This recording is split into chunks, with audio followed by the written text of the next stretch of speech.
बिस्मिल्लाहिर्रहमानिर्रहीम अस्सलाम वालेकुम। बेटा आज हम नेक्स्ट चैप्टर नंबर 21 को स्टार्ट करेंगे और हमारे पास चैप्टर नंबर 21 का टाइटल है सेल साइकिल। तो सेल साइकिल क्या है, इसकी डेफिनेशन को देखते हैं। सेल साइकिल बेसिकली एक सेल में होने वाले सीरीज ऑफ इवेंट्स को नाम देते हैं हम। सीरीज ऑफ इवेंट्स ये चेंजिंग का नाम है। लेट्स यहाँ पे मैं आपके सामने एक सेल ड्रा करता हूँ। एक सेल जब दो सेल्स में कन्वर्ट होगा, तो सेल्स जब दो नए सेल्स बना रहा है तो इसमें बहुत सारे इवेंट्स होंगे, इसमें बहुत सारी चेंजिंग आएगी। जिसमें एक सेल दो सेल्स बना रहा है तो हम कहेंगे कि जब एक सेल दो में डिवाइड होता है उसमें बहुत सारी चेंजिंग आती है, तो उन चेंजिंग को हम नाम देंगे सेल साइकिल का। The sequence of changes in a cell involving, एक सेल के अंदर चेंजिंग आती है ग्रोथ पीरियड के दौरान। ग्रोथ पीरियड क्या है? ग्रोथ पीरियड जिसमें सेल्स अपनी तादाद में इंक्रीज होता है। सेल्स के ग्रोथ पीरियड के दौरान सेल्स में जो चेंजिंग आती है उसको हम नाम देते हैं सेल साइकिल का।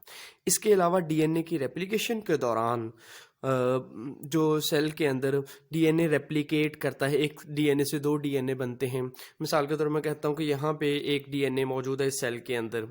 अब इसका होना तो ये चाहिए था कि लेट्स मैं कहता हूँ ये मेरे पास एक डीएनए है, इसका हाफ पार्ट इधर आ जाए, हाफ पार्ट इधर आ जाए। ऐसा नहीं होता, बल्कि जितना डीएनए यहाँ पे मौजूद है उतना ही डीएनए इस सेल में आता है, उतना ही डीएनए इस सेल में आ जाता है। तो डीएनए की रेप्लिकेशन होकर जो नेक्स्ट सेल्स हैं उनमें नंबर ऑफ जो डीएनए उतना ही ये नेक्स्ट सेल्स में चला जाता है। Followed by the cell division is called cell cycle. तो सेल साइकिल को हम कुछ इस तरह भी डिफाइन कर सकते हैं कि सीरीज ऑफ इवेंट्स, वाकयात का एक सिलसिला, from the time a cell is produce, तब जब उस टाइम से लेकर जब एक सेल पैदा होता है और पैदा होने से लेकर जब तक एक सेल दो नए सेल्स बना नहीं देता, उस वक्त तक सेल में जो सीरीज ऑफ चेंजिंग आती है, सेल्स में मुख्तलिफ जो वाकयात टेक प्लेस होते हैं, उसको हम नाम देते हैं सेल साइकिल का। तो सेल साइकिल क्या है? Series of events from the time a cell is produce until complete mitosis and produce new cells. अब बेटा यहाँ पे एक वर्ड आएगा माइटोटिक डिवीजन। सेल साइकिल में जो होती है वो माइटोटिक डिवीजन होती है, और माइटोटिक डिवीजन के दौरान एक सेल दो में डिवाइड हो जाता है। तो माइटोटिक डिवीजन जिसमें एक सेल दो में डिवाइड होता है, ये सेल साइकिल में अहम जो है इसका जो रोल है, और ये बेसिक वर्ड है जो हम बार बार इस्तेमाल करेंगे माइटोटिक डिवीजन का।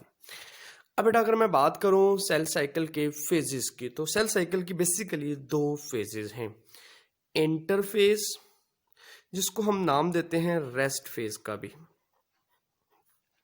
जिसमें सेल डिवाइड नहीं होता बल्कि अपने आप को प्रिपेयर करता है कि नेक्स्ट इसने जाके डिवाइड होना है। मीन के डिवीजन के लिए सेल अपने आप को तैयार करता है, कब?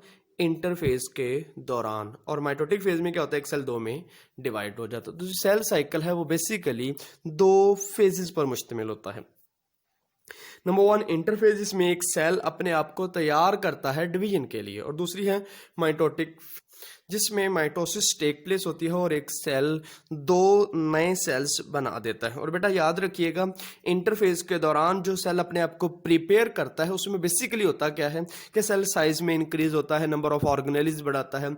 इसके अलावा जी डीएनए की रेप्लिकेशन करके जो डीएनए है इसको डबल करता है, ताकि जो नेक्स्ट सेल्स हैं उसमें नंबर ऑफ क्रोमोसोम रिटेन रहे, नेक्स्ट सेल का साइज जो है वो मेंटेन रहे। इसके अलावा नेक्स्ट सेल्स में नंबर ऑफ ऑर्गेनेलीज हैं वो उनकी जो तादाद है वो डिस्टर्ब ना हो। तो ये बेसिकली इंटरफेज के दौरान टेक प्लेस हो रहा होता है, सेल्स अपने आप को प्रिपेयर करता है।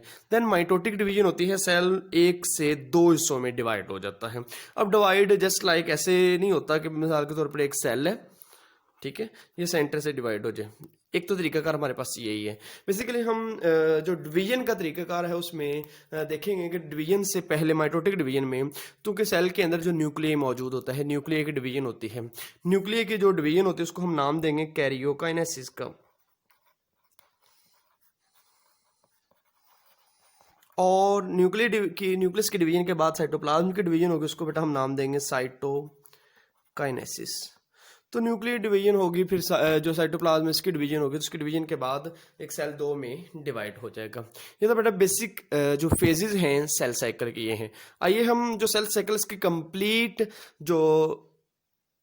कंप्लीट स्केच देखते हैं। सेल साइकिल में बेसिकली दो चीजें होती हैं, इंटरफेज जिसको हम रेस्ट फेज का भी नाम देते हैं, जिसमें सेल अपने आप को तैयार करता है कि इसने नेक्स्ट डिवाइड होना है, और दूसरी इसका हिस्सा है माइटोटिक फेज।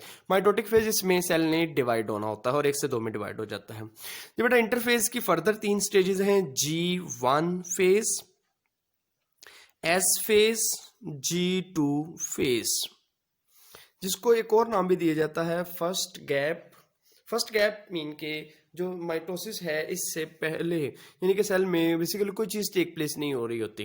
आप इस तरह में कह सकते हैं कि एस फेज जो G1 फेज के बाद आ रहा है, इससे पहले इसको हम नाम देते हैं फर्स्ट गैप का। फर्स्ट गैप इस वजह से कह रहे हैं कि इसमें कोई भी सेल के अंदर कोई चेंजिंग है वो डायरेक्टली टेक प्लेस नहीं हो रही। सेकेंड फेज आ जाएगी इंटरफेज की, एस फेज जिसमें डुप्लीकेशन ऑफ क्रोमोसोम है, क्रोमोसोम्स तादाद में डुप्लीकेट हो जाएंगे। तादाद डीएनए जो क्रोमोसोम डुप्लीकेट होंगे उससे पहले जो डीएनए है वो रेप्लिकेट करेगा और क्रोमोसोम की जो तादाद है वो डबल हो जाएगी।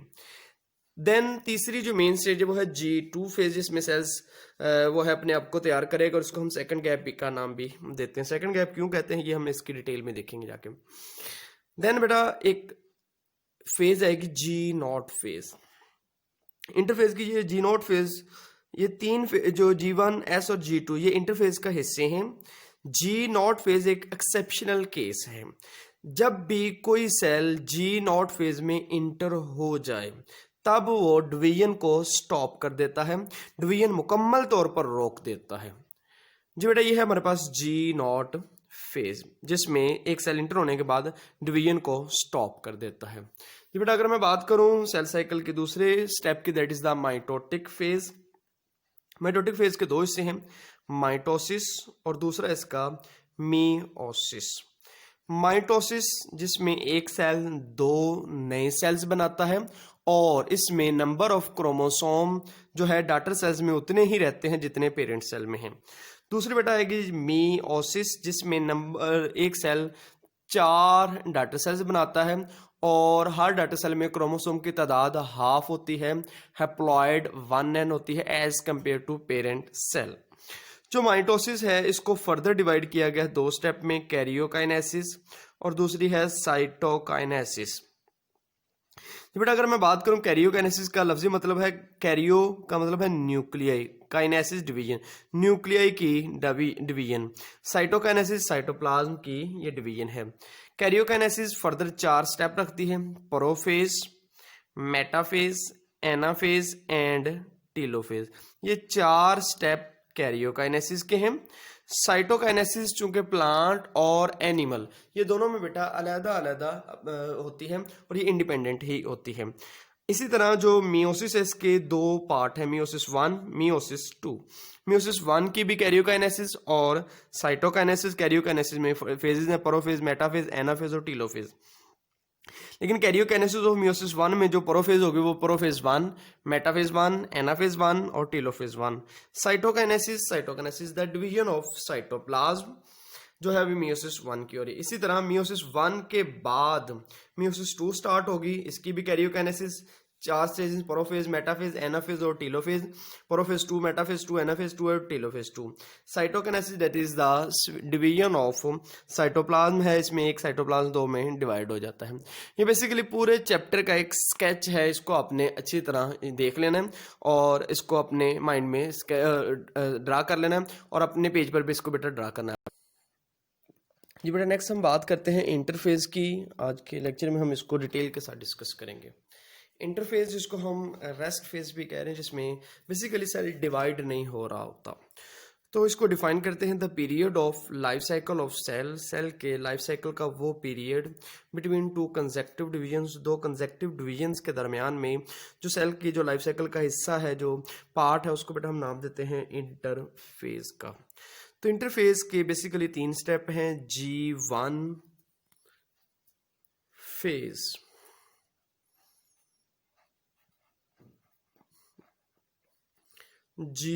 S फेज और तीसरी है G2 फेज। और एक एक्सेप्शनल केस भी है, that is the G naught phase.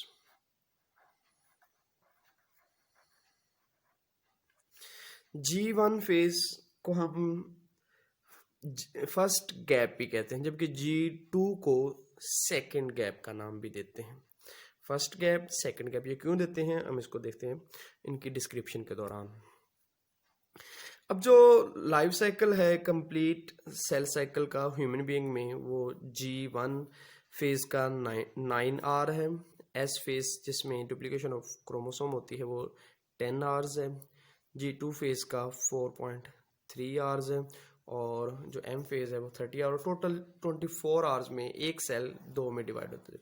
अब ये कह सकते हैं कि इंसान में एक सेल दो नए सेल कितनी टाइम में बना देता है, वो 24 आवर्स में। इनके एक दिन में 24 घंटों में एक सेल दो नए सेल्स बना देता है। और अगर यीस्ट की बात की जाए तो यीस्ट में 90 मिनट में एक सेल दो नए सेल्स बना देता है। आइए बेटा, अब इनकी जो डिटेल है इंटरफेज के फेजेस की, उसको हम देखते हैं। G1 फेज, जिसको हमने नाम दिया गैप 1 का। Cell grow about twice of its original size, cell अपने साइज में डबल हो जाता है due to extensive metabolic activity. अब G1 फेज में ना जो मेटाबॉलिक एक्टिविटी है ये एक्सटेंसिव हो जाती है, यानी कि बड़े पैमाने पर बहुत तेजी से होना शुरू हो जाता है। हम कहते हैं extensive metabolic activity. Growth include protein synthesis. Growth में कौन सी चीज इंक्लूड होती है, वह प्रोटीन का बनना। DNA phases unit are accumulated for DNA synthesis. अब डीएनए बेस की जो है वो बेसिकली होता यह है कि डीएनए को बनाने के लिए जो प्रोटीन्स चाहिए, जो बेस यूनिट चाहिए, वो बनने शुरू हो जाते हैं। अब सॉरी, वो एक्यूमुलेट होने शुरू हो जाते हैं। लास्ट में हमने इसकी बतानी है कि जो this stage last for 9 hours in human body. Human जो है इसमें जो ये स्टेज जो है 9 आवर्स में कंप्लीट होती है। इसके बेटा जो अपने मेन पॉइंट्स, जो की पॉइंट्स उसके आपने याद करने हैं, वो ये देखना है कि एक्सटेंसिव मेटाबॉलिक एक्टिविटी कहाँ पर होती है G1 फेज में, और स्पेशल प्रोटीन जिसने सेल डिवीजन में जो डीएनए की रेप्लिकेशन है, उसमें डीएनए की रेप्लिकेशन में जो इन्वॉल्व होती है वो प्रोटीन यहाँ पे बनती है। अब बेटा बेसिकली यहाँ पे कोई ऐसा कोई स्पेशल सब्सटेंस बन नहीं रहा, इस वजह से हमने इसको नाम दिया फर्स्ट गैप का।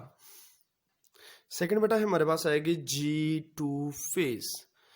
G2 फेज से पहले हमारे पास आ रही है S फेज। S फेज में क्या, डीएनए इज सिंथेसाइज, डीएनए को सिंथेसाइज किया जाता है। डीएनए की बेसिकली रेप्लिकेशन हो रही है। पहला जो डीएनए वो नया डीएनए बना रहा है सेमीकंजर्वेटिव मेटल की मदद से। क्रोमोसोम नंबर गेट डबल, जो क्रोमोसोम है इनकी तादाद डबल हो जाती है। Both of it are necessary for initiation or starting of G2 phase. अब G2 फेज से पहले ये वाली जो डीएनए की सिंथेसिस है ये होना जरूरी है, क्रोमोसोम का जो नंबर है ये डबल होना जरूरी है। किस मकसद के लिए, G2 फेज से स्टार्ट होने से पहले। अब जब D2 फेज स्टार्ट होती है तो इसमें होता क्या है, prepare cell for cell division. Cell division के लिए अब सेल अपने आप को तैयार करता है। In this phase energy store for chromosomal movement. Chromosomal movement के लिए एनर्जी को स्टोर किया जाता है। Mitosis specific protein, RNA, microtubule, सब यूनिट्स, इसको प्रोड्यूस किया जाता है। अब इंसान में ये 4 to 5 आवर्स टेक प्लेस होती है। ये बहुत एक अहम एमसीक्यूज है कि G2 phase is missing in meiosis. Meiosis की कौन सी टाइप है, मियोसिस 1। आपने स्केच में देखा था मियोसिस की दो फॉर्म है, मियोसिस 1 और मियोसिस 2। ये मियोसिस 1 में ये एब्सेंट होती है। अब बेटा हमारे पास एक एक्सेप्शनल केस है G0 फेज। जब एक सेल G0 फेज में इंटर हो जाता है, it stop division, cell divide होना रोक देता है। स्टॉप डिवीजन, सेल डिवाइड नहीं होता। अच्छा, अब सेल डिवाइड क्यों नहीं होता, इसको हम एक्सप्लेन करते हैं चेक पॉइंट की मदद से। चेक पॉइंट क्या है? चेक पॉइंट बेसिकली सेल के अंदर कुछ पॉइंट्स हैं कि इसने कितनी डिवीजन्स करनी है। अब एक सेल है जिसकी जो चेक पॉइंट है वो 99 है, इसका मतलब ये हुआ कि इसने 99 टाइम डिवाइड करना है। अब एक सेल जिसका चेक पॉइंट 97 है, इसका मतलब इसने 97 टाइम डिवाइड करना है। चेक पॉइंट बेसिकली इस चीज़ को बता रहा था कि एक सेल ने कितनी दफ़ा डिवाइड करना है, या ये भी हम कह सकते हैं ये एक जो प्रिमिटिव सेल है या जो एंसेस्टर सेल है वो डॉटर सेल में जाएगा, इसकी कौन सी जनरेशन का ये सेल है। बेसिकली जो सेट पॉइंट है, चेक पॉइंट, ये बताता है कि एक सेल ने कितनी दफ़ा फर्दर डिवाइड होना है। तो जब एक सेल की जो चेक पॉइंट कंप्लीट हो जाते हैं तो वो G1 के फेज के बाद G0 फेज में इंटर हो जाता है। G0 स्टेज में जैसे ही इंटर होता है ये डिवीजन को स्टॉप कर लेता है। अब बेटा कुछ सेल्स ऐसे हैं, मिसाल के तौर पर नर्व सेल्स, ये जब G0 फेज में इंटर होते हैं ये हमेशा G0 फेज में इंटर हो जाते हैं। यही वजह है कि जो इंटेलिजेंसी है ये with the passage of time increase नहीं होती, हाँ मैच्योर जरूर होता है। इसी तरह कुछ सेल्स सेमी परमानेंट पीरियड के लिए G0 फेज में इंटर होते हैं। सेमी परमानेंट पीरियड के लिए कौन से सेल्स हैं? वो किडनी और लिवर के सेल्स हैं।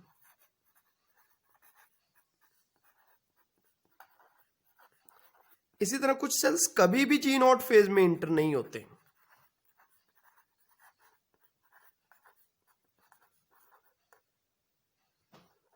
Never inter into G0 phase, वो कौन से हैं? Epithelial cells.